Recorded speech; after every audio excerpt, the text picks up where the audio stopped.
Times today Telugu TV news కి స్వాగతం. Bulletin లో హెడ్లైన్స్ చూద్దాం. స్టీల్ ప్లాంట్ అమ్మకాన్ని ఆపడం సాధ్యం కాదు. ఎన్నికల్లో మీ నిర్ణయాన్ని ఎన్నికల రెఫరెండం గా తీసుకుంటారు.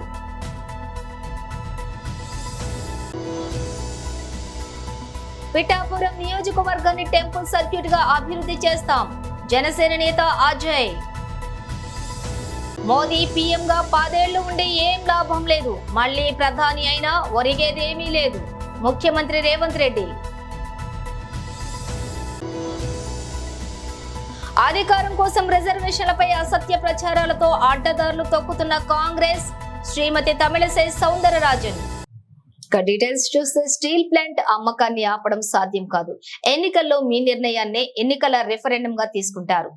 ఎన్డీఏ గెలిచిందంటే స్టీల్ ప్లాంట్ అమ్మకాన్ని ఎవ్వరూ కూడా ఆపడం సాధ్యం కాదు. ఎందుకనంటే వాళ్ళు దీన్నే ఎన్నికల రెఫరెండంగా తీసుకుంటారు. స్టీల్ ప్లాంట్ అమ్మకానికి ప్రజలందరూ మద్దతు తెలిపారు కాబట్టి తెలుగుదేశం పార్టీ అభ్యర్థి ఎన్డీఏ అభ్యర్థి గెలిచాడు అని చెప్పుకుంటారు. ప్రతి ఒక్కరూ కూడా ఆలోచన చేసుకోమని చెప్తా ఉన్నా, ప్రతి ఒక్కరూ కూడా గుర్తుపెట్టుకోమని చెప్తా ఉన్నా ఈ అంశాన్ని. దాని తర్వాత జగన్ ఆపడానికి ఎంత ప్రయత్నం చేసినా కూడా వాళ్ళ నోట్లో నుంచి వచ్చే ఒక బాట, నీకెందుకయ్యా బాధ, వాళ్ళకు లేని బాధ నీకెందుకయ్యా బాధ, వాళ్ళు ఎన్డీఏకు ఓటు వేశారు అని అంటే, తెలుగుదేశం పార్టీకి ఓటు వేశారు అని అంటే దాని అర్థం వాళ్ళంతా స్టీల్ ప్లాంట్ అమ్మకానికి వాళ్ళంతా కూడా గ్రీన్ సిగ్నల్ ఇచ్చినట్టే కదయ్యా, నీకెందుకయ్యా బాధ అని చెప్పి ఆ తర్వాత వాళ్ళు జగన్ను కూడా అంటారు అన్న మాట ప్రతి ఒక్కరూ కూడా గుర్తుపెట్టుకోమని. పిఠాపురం నియోజకవర్గాన్ని టెంపుల్ సర్క్యూట్ గా అభివృద్ధి చేస్తాం. జనసేన నేత అజయ్.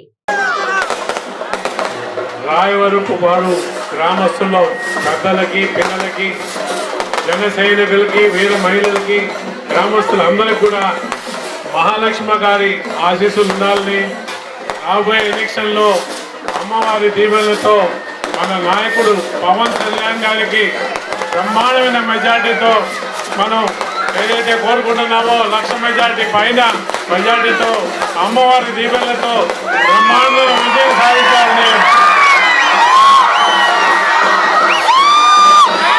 మీ అందరి యొక్క ఈ ఉత్సాహం చూస్తే ఖచ్చితంగా కూడా రేపు రాబోయే 13వ తేదీ ఎలక్షన్లో పవన్ కళ్యాణ్ గారు అలాగే మన ఎంపీ ఉదయ్ గారు అఖండ విజయం సాధించబోతున్నారని చెప్పి ఇవాళ ఇంకొక విశేషం ఏంటంటే పిఠాపురంలో వాహనాలు కురవడం. మనం పిఠాపురం ప్రజలు మనం అంతా క్యాంపెయిన్ చేస్తుంటే మండుటెండల్లో పవన్ కళ్యాణ్ గారికి స్వయాన ఆ వరుణ దేవుడే కరుణించి మీరు చల్లంగా ఉండండి అని చెప్పి పిఠాపురం ప్రజలకు అంతా చేయడం ఇవాళ ఖచ్చితంగా కూడా దానికి పవన్ కళ్యాణ్ గారికి పిఠాపురానికి రాబోయే మంచి రోజు తార్కాణం అని చెప్పుకుంటూ మీరందరూ కూడా ఈ రాబోయే 4 రోజులు ఇంకా మరింత ఉత్సాహంతో, రెట్టింపు ఉత్సాహంతో పవన్ కళ్యాణ్ గారికి అలాగే మన ఎంపీ క్యాండిడేట్ ఉదయ్ గారికి పనిచేసి ఊర్లో ఉన్న ప్రతి ఒక్క ఓటు, మనకు పడే ప్రతి ఒక్క ఓటు ఉదయం 7 గంటలకే క్యూలో నిల్చుకొని 11 గంటల లోపల మన ఓట్లన్నీ బ్యాలెట్ బాక్సుల్లో గుద్ది బ్రహ్మాండమైన మెజార్టీ వచ్చేటట్టు మీరందరూ కూడా పనిచేయాలని చెప్పి కోరుకుంటూ జై జనసేన, జై జై జనసేన. మోదీ పీఎం గా 10 ఏళ్ల నుండి ఏం లాభం లేదు. మళ్లీ ప్రధానైనా ఒరిగేదేమీ లేదని ముఖ్యమంత్రి రేవంత్ రెడ్డి అన్నారు. ఇవాళ ఈ ప్రాంత ప్రజలకు తెలుసు, కిషన్ రెడ్డి గారు ఉన్నంత కాలం ఆనాడు ప్రభుత్వం లేదని చెప్పిండు. ఈనాడు 10 ఏళ్ల నుంచి నరేంద్ర మోడీ గారే ప్రధానమంత్రిగా ఉన్నారు కదా, ఎందుకు అంబర్పేట బ్రిడ్జిను ఈనాటి వరకు పూర్తి చేయించలే. 2021లో హైదరాబాద్ నగరంలో వరదలు వస్తే ఇటు ట్యాంక్ బండ్ నుంచి అటు మూసీ నది నుంచి నీళ్ళు వచ్చి పేదోళ్ళ బస్తీలల్లో మురికి నీళ్ళు వచ్చి ఇండ్లు తడిసిపోయి, టీవీలు గాలిపోయి, ఫ్రిడ్జ్లు పేలిపోయి, సైకిల్ మోటార్లు కొట్టుకపోయి, ఆటోలు నీళ్ళ మునిగితే అనా పైస కూడా ఈ పేదలకు ఇప్పించలే. ఇదే కాకుండా ఆనాడు వాళ్ళ పార్టీ అధ్యక్షుడు బండి సంజయ్ గారు వచ్చిండ్రు, ఈ నీట మునిగిన బస్తీలను చూసిండు. ఆయన మాట ఇచ్చిండు, బండి పోతే బండి ఇస్తా, గుండు పోతే గుండు ఇస్తా, లారీ పోతే లారీ ఇస్తా అన్నాడు. మరి గుండు అరగుండు ఆ తర్వాత మున్సిపల్ ఎన్నికలు గ్రేటర్ హైదరాబాద్లో అయిపోయినాక మళ్ళీ వెనుకకు మళ్ళీ కూడా చూడలే. మరి ఈ పరిస్థితిలో నరేంద్ర మోడీ గారు ప్రధానమంత్రిగా ఉన్నప్పుడే మనకేమి తీసుకురాలే. ఇవాళ కిషన్ రెడ్డి గారు మళ్ళోసారి ఎంపీ అయినా ఇంకేదాన్ని అయినా ఈ అంబర్పేట ప్రాంతానికి, ఈ హైదరాబాద్ నగరానికి, ఈ సికింద్రాబాద్ పార్లమెంట్కు ఉపయోగం లేదు. రాజ్యాంగబద్ధమైన రిజర్వేషన్లు కొనసాగిస్తామని ప్రధాని శ్రీ నరేంద్ర మోదీ, కేంద్ర మంత్రి శ్రీ అమిత్ షా పదే పదే బహిరంగంగా తెలిపిన అధికారం కోసం రిజర్వేషన్లపై అసత్య ప్రచారాలతో అడ్డదారులు తొక్కుతున్న Congress. Rahul Gandhi is telling that we will take away the reservations.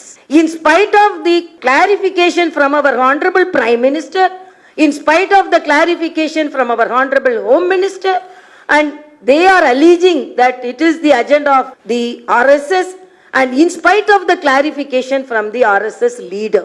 Why? Because they want to emotionally split the people. Before, they were emotionally splitting the people on the basis of religion.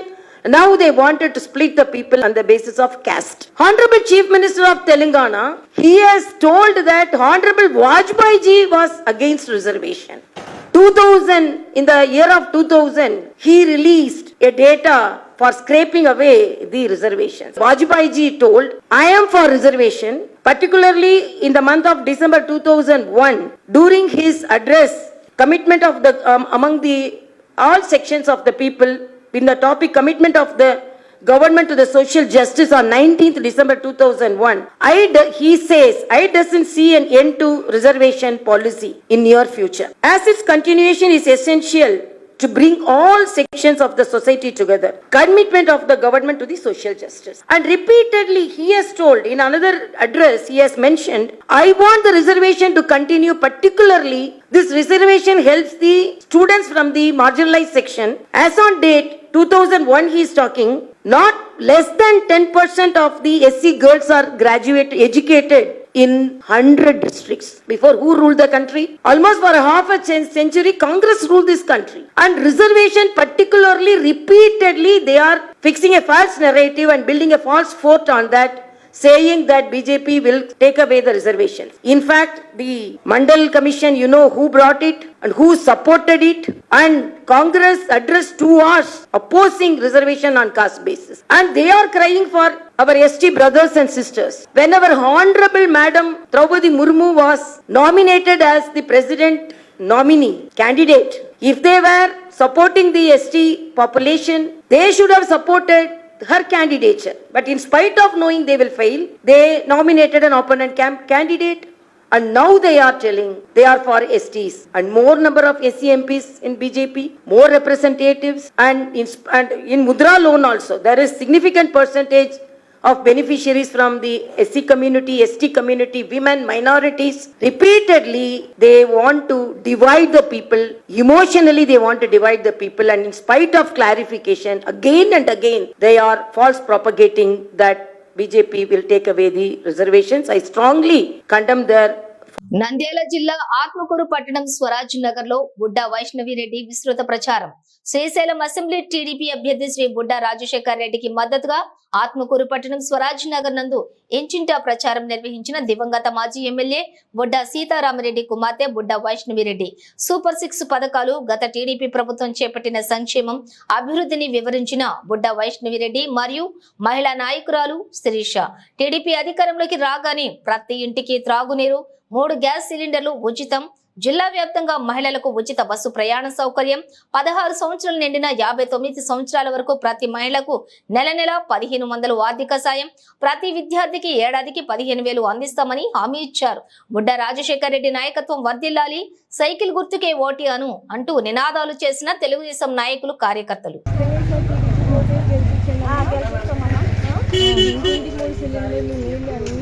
అన్నీ అసలు road కూడా వస్తుందమ్మా. నమ్మకం పెట్టుకొని ఓటేపియండి.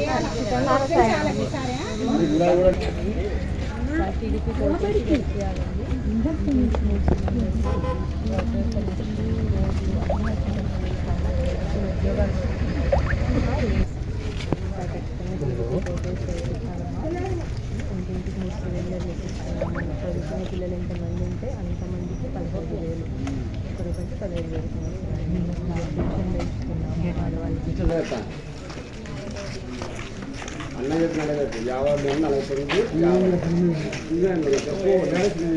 Okay. నమస్తే, నా పేరు వైష్ణవి, బుడ్డ సీతారాం రెడ్డి గారి డాటర్ని. మనకి వార్డుల్లో ఎంతో మంచి స్పందన దొరుకుతుంది. వైకాపా వాళ్ళతో ప్రజలు చాలా విరుద్ధంగా ఉన్నారు, సరిగ్గా పనులు జరగలేదు అని. ఈసారి ఖచ్చితంగా టీడీపీ మీద నమ్మకం పెట్టి బుడ్డ రాజశేఖర రెడ్డి గారిని గెలిపిస్తారు అనే నమ్మకం నాకుంది.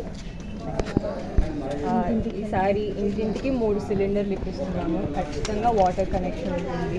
లేడీస్కి ఉచితమైన బస్ ప్రయాణము, 18 ఏళ్ళు పైబడిన లేడీస్ అందరికీ ఎవ్రీ మంత్ 1500 ఇప్పిస్తున్నాము. చదువుకునే పిల్లలు ఎంతమంది ఉంటే ఇంట్లో అంతమందికి సంవత్సరానికి 15,000 వస్తుంది. ఇలాంటి ఎన్నో మంచి పథకాలు ఇంట్రడ్యూస్ చేస్తున్నారు. కాబట్టి ప్రజలు కూడా నమ్మకం పెట్టి ఖచ్చితంగా మనల్ని గెలిపిస్తారు. ఇంటికి 3 గ్యాస్ సిలిండర్లు కూడా ఇప్పిస్తున్నాము. కాబట్టి ప్రజలు ఖచ్చితంగా నమ్మకం పెట్టి మనల్ని గెలిపిస్తారు. మన పాత ప్రభుత్వం వైకాపా ప్రభుత్వం ఇంట్లో ఒక్క పిల్లకి మాత్రమే, స్టూడెంట్కి మాత్రమే ఇస్తున్నారు అమ్మఒడి అనేది. ఇప్పుడు మన టీడీపీ వస్తే ఇంట్లో ఎంతమంది పిల్లలు స్కూల్కి వెళ్ళి చదువుకుంటే అంతమందికి ఇప్పిస్తాము. సో అందరూ ఖచ్చితంగా నమ్మకం పెట్టి ఓటు వేయండి.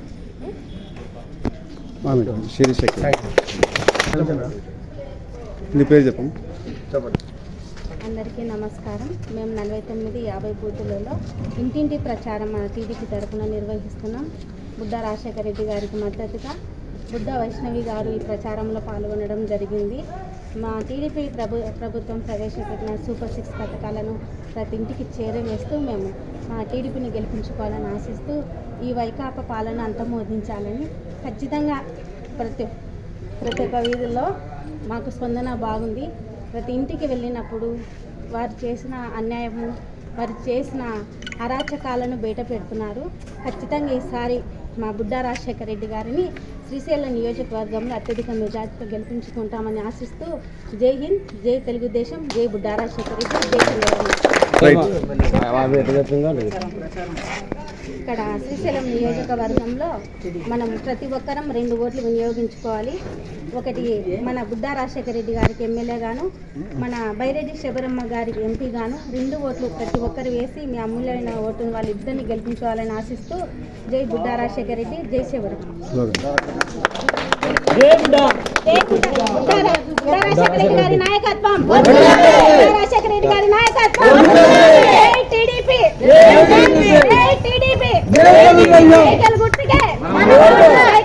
ఢిల్లీ క్యాపిటల్స్ లో జరిగిన మ్యాచ్ లో రాజస్థాన్ రాయల్స్ స్కిప్పర్ సంజు శాంసన్ వివాదాస్పద అవుట్ పై ఆ జట్టు డైరెక్టర్ కుమార సంగక్కర స్పందించారు. అలాగే రిప్లే అనేది యాంగిల్స్ పై ఆధారపడి ఉంటుందని చెప్పారు. కాలు బౌండరీ లైన్ కు టచ్ అయిందని భావించిన దానిపై నిర్ణయం తీసుకోవడం థర్డ్ అంపైర్ కు కష్టమని పేర్కొన్నారు. మ్యాచ్ కీలక సమయంలో ఉండగా అలా జరిగిందని ఆవేదన వ్యక్తం చేశాడు. మనకు ఎన్నైనా అభిప్రాయాలు ఉండొచ్చని, కానీ చివరికి థర్డ్ అంపైర్ నిర్ణయానికి కట్టుబడి ఉండాల్సిందేనని స్పష్టం చేశారు. తమ వైపు నుంచి అంపైర్లతోటి అభిప్రాయాన్ని పెంచుకున్నామని, కానీ అది సరికాదని అనిపిస్తోందని అభిప్రాయపడ్డాడు. ఏదేమైనా ఢిల్లీ బాగా ఆడిందని సంగక్కర కొనియాడారు. మ్యాచ్ ను విజయం దిశగా నడిపిస్తున్న శాంసన్ వివాదాస్పద అవుట్ కు వెన్నుదిరిగాడు. అది మ్యాచ్ ఫలితాన్ని తారుమారు చేసింది. 46 బంతుల్లో 8 4లు 6 సిక్సర్లతోటి 186 పరుగులు చేసిన శాంసన్ ముఖేష్ కుమార్ బౌలింగ్ లోని భారీ షాట్ యత్నించి లాంగ్ ఫ్లో బౌండరీ లైన్ వద్ద షాయ్ హౌప్ కు దొరికిపోయాడు. ఇక ఆ సమయంలోనే షాయ్ బౌండరీ లైన్ కు తాకినట్లుగా కనిపించింది. దీంతో నిర్ణయం థర్డ్ అంపైర్ చేతికి మారింది. పలుమార్లు రిప్లేను పరిశీలించినప్పటికీ టీవీ అంపైర్ అవుట్ అని ప్రకటించడం వివాదాస్పదమైంది. ఈ నిర్ణయంపై శాంసన్ ఫీల్డ్ అంపైర్లతోటి వాదనకు దిగాడు. డగౌట్ లోని ఆటగాళ్లు కూడా తీవ్ర అసంతృప్తి వ్యక్తం చేస్తూ ఉన్నారు. తాజాగా దీనిపై వివరణ ఇచ్చిన సంగక్కర అంపైర్ నిర్ణయానికి కట్టుబడి ఉండాల్సిందేనని చెప్పి వివాదానికి ముగింపు పలికాడు. హైదరాబాద్ లో మంగళవారం సాయంత్రం కురిసిన భారీ వర్షం ఎండలతో అల్లాడుతున్న ప్రజలకు కొంత ఉపశమనం కలిగించిన వాహనదారులు, ప్రయాణికులకు మాత్రం ఇబ్బందులు తెచ్చిపెట్టింది. లోతట్టు ప్రాంతాలు మునిగిపోయాయి. ఈదురుగాలులకు చాలా ప్రాంతాల్లో చెట్లు విరిగిపడ్డాయి. విద్యుత్ స్తంభాలు నేల కూలాయి. దీంతో విద్యుత్ సరఫరా నిలిచిపోయింది. రోడ్లు చెరువుల్లా మారడంతో నగర వ్యాప్తంగా ట్రాఫిక్ జామ్లు ఏర్పడ్డాయి. దీంతో కిలోమీటర్ల పొడవున వాహనాలు నిలిచిపోయాయి. నిన్న సాయంత్రం 7 గంటల సమయానికి సికింద్రాబాద్ లో అత్యధికంగా 136.8 సెంటీమీటర్ల వర్షపాతం నమోదైంది. కేపీహెచ్బి కాలనీలోని 102.3 సెంటీమీటర్ల వర్షపాతం, చందనగర్ లోని 86 సెంటీమీటర్ల వర్షపాతం నమోదైంది. రాష్ట్ర వ్యాప్తంగా పలు ప్రాంతాల్లోని భారీ వర్షాలు కురుస్తూ ఉండటంతో వాతావరణ శాఖ ఎల్లో అలర్ట్ జారీ చేసింది. పోలీస్ శాఖ కూడా అప్రమత్తమైంది. పిడుగులు పడే ప్రమాదం ఉండటంతో ఎవరు చెట్ల కిందకు వెళ్లవద్దని, ట్రాన్స్ఫార్మర్లు, విద్యుత్ స్తంభాలను తాకవద్దని హెచ్చరించింది. అలాగే శిథిలావస్థలో ఉన్న భవనాలకు దూరంగా ఉండాలని, అత్యవసరమైతే డయల్ 100 కి డయల్ చేయాలని కోరింది. నర్సాపూర్ కాంగ్రెస్ పార్టీ క్యాంపు కార్యాలయంలో కేరళ రాష్ట్రం Chengannur MP Suresh press meet పాల్గొన్న మెదక్ జిల్లా అధ్యక్షులు ఆంజనేయులు గౌడ్, రాష్ట్ర పిసిసి అధికార ప్రతినిధి ఆవుల రాజిరెడ్డి, కేరళ రాష్ట్రం చెంగునూరు ఎంపీ సురేష్ కామెంట్స్. తెలంగాణలో అన్ని పార్లమెంటు ఎన్నికల కోసం కాంగ్రెస్ 9వ తేదీన రాహుల్ గాంధీ సభ ఉన్నందున అందరూ కష్టపడి పనిచేసి సభను విజయవంతం చేద్దాం. మనమందరం కలిసి సభ కోసం 1,00,000 మంది హాజరయ్యే విధంగా మనం కృషి చేద్దాం. మెదక్ ఎంపీ అంటేనే కాంగ్రెస్ పార్టీకి పెద్ద సెంటిమెంట్ ఉంది. గతంలో ఇందిరాగాంధీ ఇక్కడి నుండి పోటీ చేసి గెలిచి మన దేశ ప్రధాని అయ్యారు. అందుకే కాంగ్రెస్ పార్టీ మెదక్ ఎంపీ విషయం చాలా ప్రతిష్టాత్మకంగా తీసుకుంది. కావున అందుకే రాహుల్ గాంధీ సభ కోసం అడిగిన వెంటనే ఒప్పుకున్నారు. ప్రోగ్రాం సాయంత్రం 4 గంటలకు రాహుల్ గాంధీ వచ్చి వెంటనే 5 గంటలకు తిరిగి వెళ్లిపోతారు. కావున ప్రజలందరూ కూడా 3 గంటల వరకు చేరుకోవాలని విజ్ఞప్తి. ప్రత్యేకమైన అభినందనలు, కృతజ్ఞతలు తెలుపుతున్నాం. మరి ఈ ఎన్నికల్లో ప్రచారం నిమిత్తం మొన్న 7వ తారీఖు నాడు, అంటే ఈరోజు ప్రియాంక గాంధీ గారు రావాల్సి ఉండే, కానీ రాయ్బరేలీలో తన ఎన్నికల ప్రచార కార్యక్రమాలు, వివిధ కార్యక్రమాల్లో నిమగ్నమై ఉండడం వల్ల ఆ కార్యక్రమం రద్దు కావడం, తర్వాత మళ్ళీ ఇదే కార్యక్రమం మన సభ నర్సాపూర్లో పెద్ద ఎత్తున నిర్వహించడానికి రాహుల్ గాంధీ గారు సమ్మతించడం, అది ఈ నెల 9వ తారీఖు అంటే ఎల్లుండి సాయంత్రం 4 గంటలకు జరపబడును. తను మళ్ళీ 5:30కే ఇక్కడ నుంచి వెళ్ళిపోతాడు. సరిగ్గా కరెక్ట్ 4 గంటలకు సభ స్టార్ట్ అవుతుంది. కాబట్టి శ్రేణులంతా కూడా, కాంగ్రెస్ పార్టీ శ్రేణులందరూ కూడా సమయాన్ని మాత్రం ఖచ్చితంగా పాటించాలి. ఎందుకంటే తను హెలికాప్టర్లో తిరిగి 5:30కి వెళ్ళిపోతుందంటే అప్పటి వరకు సభా కార్యక్రమం అంతా వెళ్ళిపోతుంది. కాబట్టి శ్రేణులంతా 3 గంటల వరకే మరి సభా ప్రాంగణానికి రావాల్సిందిగా కాంగ్రెస్ పార్టీ శ్రేణులందరికీ కూడా తెలియజేస్తున్నాం. ఈ సభ మరి ఈ మన మెదక్ పార్లమెంట్లో ఉన్నటువంటి 4 కాన్స్టిట్యున్సీలు, ముఖ్యంగా ఎక్కువగా దాదాపుగా సగం మంది మన నర్సాపూర్ నుంచే రావడం జరుగుతుంది. మళ్ళీ నెక్స్ట్ వచ్చి మెదక్, సంగారెడ్డి, పట్టించేరు నుంచి, ఆ తర్వాత పెద్ద ఎత్తున వస్తారు. కొద్ది శాతం సిద్దిపేట, గజ్వేల్, గుల్బర్గ నుంచి కొద్ది మొత్తంలో వస్తారు. మొత్తం కలిపి ఇది దాదాపు 1,00,000 వరకు ఈ సభ ఉంటుంది. కాబట్టి ఇది చాలా పెద్ద ఎత్తున ప్రతిష్టాత్మకంగా కాంగ్రెస్ పార్టీ శ్రేణులందరూ ఉత్సాహంగా ఉన్నారు. రాహుల్ గాంధీ గారు మన నర్సాపూర్కు రావడం నిజంగా మన అదృష్టం. కాంగ్రెస్ పార్టీ శ్రేణులు ఎన్నో నుంచో కోరుకుంటున్నారు. భారత్ జోడో యాత్రలో మన పక్కన పటాన్ చెరువు, సంగారెడ్డి, ఆందోళన నుంచి పోయినప్పుడే అనుకున్నారు అందరూ, అబ్బా మన నర్సాపూర్కు రాలేకపోయిందని. అదే ఇప్పుడు మళ్ళీ ఆ కోరిక ఈరోజు నెరవేరబోతుంది. ఇక్కడ ఉన్న కాంగ్రెస్ పార్టీ శ్రేణులు, ప్రజలు కూడా ఉత్సాహంగా ఈ ఎన్నికల్లో పాల్గొని మరి ఈ కార్యక్రమం విజయవంతం చేస్తారని ఆశిస్తున్నాను.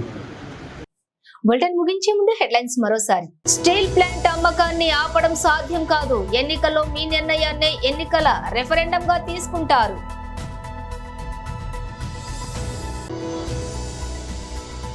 పిఠాపురం నియోజకవర్గాన్ని టెంపుల్ సర్క్యూట్ గా అభివృద్ధి చేస్తాం. జనసేన నేత అజయ్. మోదీ పీఎంగా 10 ఏళ్లు ఉండి ఏం లాభం లేదు. మళ్లీ ప్రధాని అయినా ఒరిగేదేమీ లేదు. ముఖ్యమంత్రి రేవంత్ రెడ్డి. అధికారం కోసం రిజర్వేషన్లపై అసత్య ప్రచారాలతో అడ్డదారులు తొక్కుతున్న కాంగ్రెస్, శ్రీమతి తమిళసై సౌందరరాజన్. ఇవి బులెటిన్ విశేషాలు. మరో బులెటిన్తో మళ్ళీ కలుద్దాం.